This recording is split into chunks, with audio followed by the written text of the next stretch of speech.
ان جیسے ہی ICC کا فیصلہ آیا تو پرائم منسٹر نے بیان دیا کہ جی مجھے تو سمجھ نہیں آ رہی کہ ICC کو کیا پرابلم ہے اور کوئی پرابلم نہیں ہونا چاہیے. السلام علیکم. مثبت شو میں بہت بہت خوش آمدید. میں ہوں اسد نظامی اور میرے ساتھ ہیں علی افتاب.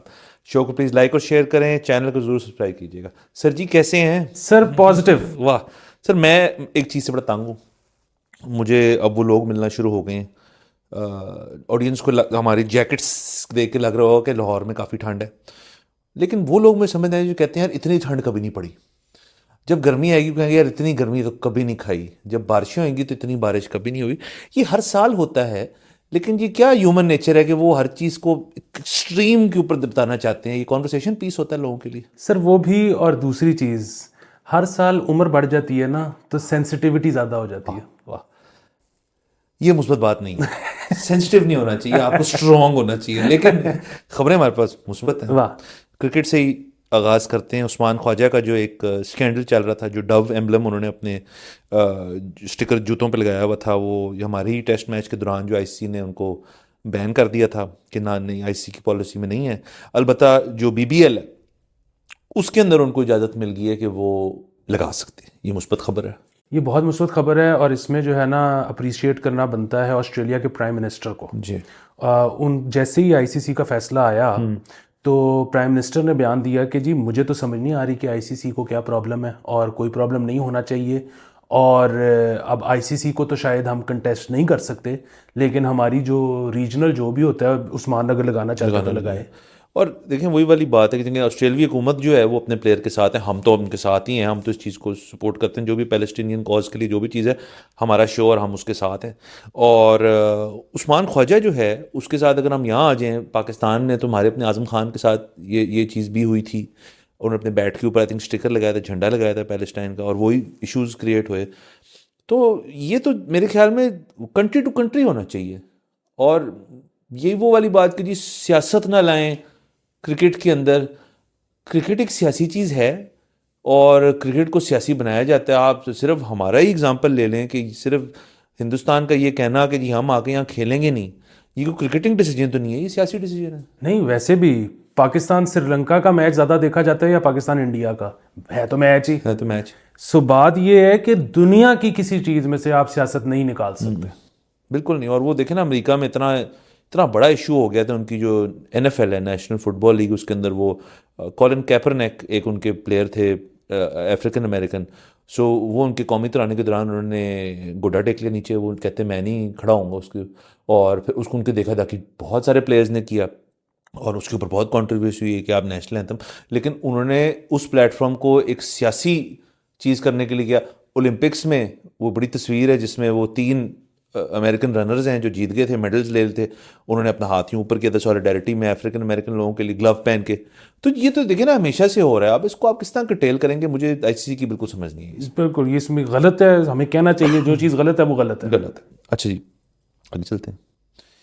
خبر یہ جی کہ بغیر لائسنس لیپرڈ اور شیر کے بچے رکھنے پر دکان سیل. مثبت. ماڈل ٹاؤن میں یہ ہوا. ماڈل ٹاؤن میں. اور یہ تو مجھے سر پتہ نہیں تھا کہ دکانیں بھی مخصوص ہیں جس کے اندر آپ کو لیپرڈ اور شیر کے بچے ملتے ہیں. سر آپ پتہ نہیں آخری دفعہ C بلاک مارکیٹ کی بیک پہ کب گئے تھے؟ میں بڑی دیر ہو گئی. بالکل, وہ بڑا یورپین مال ہو گیا ادھر. اچھا. اور ویٹ ہے وہاں پہ, اور وہاں پہ یہ پیٹس کی دکانیں ہیں. اچھا اچھا. اور بڑا انگلش. اچھا. آپ ادھر جائیں آپ کو مزہ آئے گا. وہ اور بات ہے کہ اندر لیپرڈ اور شیر یہ مجھے نہیں پتا تھا کہ بچے ہیں, لیکن یہ ہے کہ ویسے بڑا ادھر ششکا ہے. دوسری جس سے مجھے جو چیز یاد آ گئی وہ یہ کہ یہ ابھی جنوری میں یا اس سے اسی مطلب یہ کچھ مہینے پہلے 5-6 مہینے پہلے میری بہن آئی ہوئی تھی امریکہ سے. تو وہ جب آئی ہوئی تھی تو میں اس کو تقریباً روز واک کرنے کے لیے لے جایا کرتا تھا ماڈل ٹاؤن پارک. تو ادھر ایک دن ہم جب باہر نکلے تو کافی رش ہوا تھا, سمجھ نہیں آئی کہ اندر اتنا نہیں ہے باہر زیادہ ہے. تو پتہ ہم نے جب تھوڑا سا قریب جا کے دیکھا تو پتہ لگا کہ وہاں پہ کوئی بندہ شیر کے بچے لے آیا ہے. تو بہن میری گھبرائی.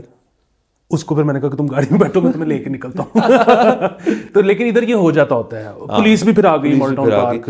اچھا مجھے یہ نہیں سمجھ آتی کہ دیکھیں یہ اس کا بھی ہم قصوروار ٹھہرا سکتے ہیں. دیکھیں ہم آپ اور میں اگینسٹ ہیں اس چیز کے کسی بھی وائلڈ اینیمل کو آپ اس طرح اس کی جو اس کی اپنی بناوٹ ہے اس سے ہٹا کے آپ اس کو کیج کر دیں. مطلب یہ لوگ جو ہیں ان کی ایک انوائرمنٹ ہے, ان کو جانور سے ان کو وہاں رہنا چاہیے. اور اس کا بھی قصوروار میں سوشل میڈیا کو ٹھہراتا ہوں, کیونکہ دیکھیے سوشل میڈیا میں گیم یہ ہے کہ کانٹینٹ کی ون اپنگ ہے, کہ ہر چیز میں جو زیادہ انٹرسٹنگ اور ڈفرینٹ کانٹینٹ لائے گا اس کی جیت ہے. اور یہ تو ہم نے دیکھا ہے, وہ جو ایک لاہور کی رہائشی ہیں جو ہر وقت اپنے شیر کے ساتھ کڈلیز کر رہے ہوتے ہیں, اور مجھے سمجھ نہیں آتی کہ آپ کی ہمت کیسے پڑتی, کیونکہ یا تو دیکھیں نا آپ نے کسی جانور کو بالکل کب سے لے کے اس کو اتنا بڑا کر کے پالا ہو تو پھر تو آپ کا ٹرسٹ لیول بنتا ہے. لیکن صرف سوشل میڈیا لائکس کے لیے اگر آپ ایک کسی بڑے شیئر کو آپ نے رکھ لیا اور پھر آپ ٹرسٹ بھی کر رہے ہیں اس کو, تو یہ تو نہایت بیوقوفانہ حرکت ہے. نہیں سر, یہ جو آپ کہہ رہے ہیں نا یہ بات اس سے بھی زیادہ خطرناک ہے. سو یہ چاہے آپ نے کب بھی کیوں نہ بڑا کیا ہو, آپ ٹرسٹ نہیں کر سکتے. اگر آپ ٹرسٹ کر سکتے ہوتے نا تو یہ وائڈلی ایک پوری دنیا میں یہ ایک اپروو پیٹ ہوتا, یہ نہیں ہے. سو یہ جتنی آپ ویڈیوز دیکھتے ہیں نا کڈلیز کو تو چھوڑیں, میں یہ بات جانتا ہوں کہ جب یہ بیمار ہوتے ہیں اور ان کو ویٹ کے پاس لایا جاتا ہے تب بھی یہ ہیویلی ڈرگڈ ہوتے ہیں. جب یہ کڈلیز چل رہی ہوتی ہیں تب بھی یہ ہیویلی ڈرگڈ ہوتے ہیں. سو آپ ان کو ہر دفعہ اپنے قریب لانے کے لیے ان کو ٹیکے لگاتے ہیں. اور کتنی غلط بات ہے. مطلب یہ ہر قسم کی اینیمل رائٹس کی وائلیشن بھی ہے, اور ویسے بھی اس قسم کی ان کی نیچر ہی اور ہے ان جانوروں کی. اور یہ تو بہت دفعہ ہوا ہم نے سنا ہے, میں تو بلکہ ایک دفعہ موجود تھا ایک جگہ پہ, ایک ہاؤسنگ سوسائٹی ایک کالا شکاکو کے پاس, وہاں پہ ان کے جو مالکان ہیں انہوں نے شیر رکھے ہوئے ہیں, تو انہی کا اپنا پالتو کتا شیر کے پنجرے کے پاس کیا تو شیر نے اس کا اتار دیا سارا کچھ. تو آپ یہ دیکھیں ایک تو ہیومن فیکٹر تو ہے ہی کہ آپ کی جان کو خطرہ ہے, جو دیگر اگر اور آپ نے پیٹس رکھے ہیں وہ بھی سیف نہیں ہے. بالکل. اور وہ دیکھیں میں تو اب کچھ نہیں کہہ سکتا, کیونکہ اب تو کتے جو ہیں وہ بننا چاہتے ہیں پیٹ, لیکن اس کی بھی جس طرح سے بریڈنگ ہوتی ہے صرف اس مقصد کے لیے کہ یہ پیدا ہوگا میں اس کو بیچوں گا, یہ کسی کا پیٹ بنے گا, میں تو اس کے بھی خلاف ہوں. اور دوسرا یہ کہ کتے بھی ہمیشہ سے تو پیٹ نہیں تھے نا, وہ تو آپ نے ان کو کر کے کر دی, ایک ایوولوشن کا پروسیس. ایوولوشن. ہاں, تو میں اگر تب کوئی میرے سے مشورہ کرتا تو میں پہلے ہی کہہ دیتا کہ نہ کرو, بلیاں رکھ لو, وہ لعنت بھی نہیں بھیجتی آپ پہ. اور مطلب ہاں, حالانکہ یہ شیر شور بھی فی لائن کیٹیگری سے ہی آتے ہیں, لیکن ان کو یہی سمجھنا نہیں چاہیے لوگوں کو. بہرحال چلیں, یہ تو مثبت بات ہے کہ اس کے اوپر ہماری وائلڈ لائف اتھارٹیز یا جو بھی ہیں یا پولیس وغیرہ ان کی ایک نظر ہے اس قسم کی دکانوں پہ جہاں خرید و فروخت ہوتی ہے ان بچوں کی. اور اگر تو وہ کہہ رہے ہیں ان کے لیے لائسنس چاہیے ہوتا ہے آپ کو, تو اس کا مطلب لائسنس چاہیے آپ کو, پھر آپ لائسنس لیں اور پھر یہ کام کریں. بار آگے چلتے ہیں. ایک اور مثبت خبر, قیدی کو دل کا دورہ, بر وقت ہسپتال منتقلی سے جان بچ گئی. یہ جی لاہور میں ہی واقع پیش آیا. ایک قیدی جیل کے اندر, ان کو دل کی تکلیف ہوئی, دل کا دورہ پڑا, 1122 کو فون گیا, 1122 فوری طور پہ پہنچی اور انہوں نے مومنٹری ریلیف دیتے ہوئے اس شخص کو انہوں نے پھر کسی اسپتال لے گئے اور ان کی جان بچ گئی. قیدی تھا یہ جیل کے اندر. یہ بہت مثبت چیز ہے. اور 1122 ہمیں پتہ ہے بڑی افیکٹو ہے, اور 1122 کی خاص طور پہ جب سے وہ بائکس آئی ہیں, وہ خیر دل کے دورے والے کو تو شاید وہ ٹرانسپورٹ نہیں کر سکتے تھے, لیکن انیشلی کچھ ہیلپ شاید کر سکتے ہوں, لیکن سب سے پہلے پہنچتے وہ ہیں کیونکہ بائک پہ ہوتے ہیں, فرسٹ رسپونڈرز ہیں بالکل.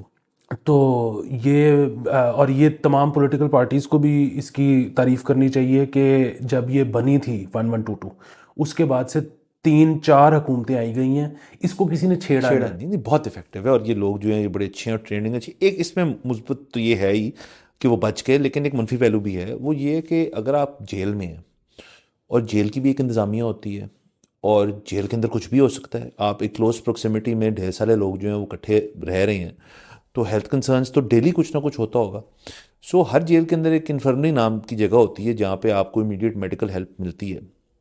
اور میرا اپنا خیال ہے کہ یہ معاملہ 1122 تک جانا ہی نہیں چاہیے تھا. آپ کے جیل کے اندر کے جو ڈاکٹرز ہیں اور جو میڈیکل سٹاف ہے ان میں اتنا ہونا چاہیے, اہلیت ہونی چاہیے کہ وہ اس قسم کی چیزوں کو وہیں مینیج کر لیں. تو میرا ایک پوائنٹ, ایک ٹیک ہے اس کے اوپر ڈفرینٹ قسم کا کہ وہ مجھے پتا ہے یقین ہے, ہم نے پہلے بھی ایسی خبریں پڑھی ہیں کہ جیل کے اندر بھی ہلاکتیں ہو جاتی ہیں, اور وہ بھی اس قسم کی چیز ہوتی ہے کہ ان کو امیڈیٹلی ریلیف نہیں مل پاتا. سر جیل کے اندر جو فرسٹ ایڈ کا جو بھی کمرہ ہوتا ہوگا نا, اس کے اندر ایک ایسا قیدی ہی ہوگا جس نے کبھی نہ کبھی جو کمپاؤنڈر رہا ہوگا, وہاں پہ ڈاکٹر نہیں ہوگا. اس کی وجہ یہ ہے کہ آئی ایم ازیومنگ, مجھے ایگزیکٹ فگر نہیں یاد, لیکن اخباروں میں پڑھتے رہتے ہیں کہ پاکستان میں پتہ نہیں ہر 17,000 لوگوں کے لیے ایک ڈاکٹر ہے. مطلب اور اس میں تمام ڈاکٹری گن لی ہیں انہوں نے, 11,000 کے 17,000 ہے, اس میں ڈرمیٹولوجسٹ بھی شامل ہے, ڈینٹسٹ بھی شامل ہے. تو ایسے میں ایکسپیکٹ کرنا کہ جیل کے اندر ایک باقاعدہ ڈاکٹر بیٹھا ہوگا, اگر ہے تو بڑی اچھی بات ہے, ہم اس کی تعریف کرتے ہیں, اور مشکل ہے. ہاں چلے 1111 تو بہرحال ایک بہت مثبت ادارہ ہے اور مثبت ان کی ایکٹیویٹیز ہیں, ہم ان کے ساتھ ہیں, لیکن میرے خیال میں وقت ختم ہو جاتا ہے. اجازت لیتے ہیں ناظرین, اگلے ایپیسوڈ میں پھر سے ملاقات ہوئے گی. خدا حافظ.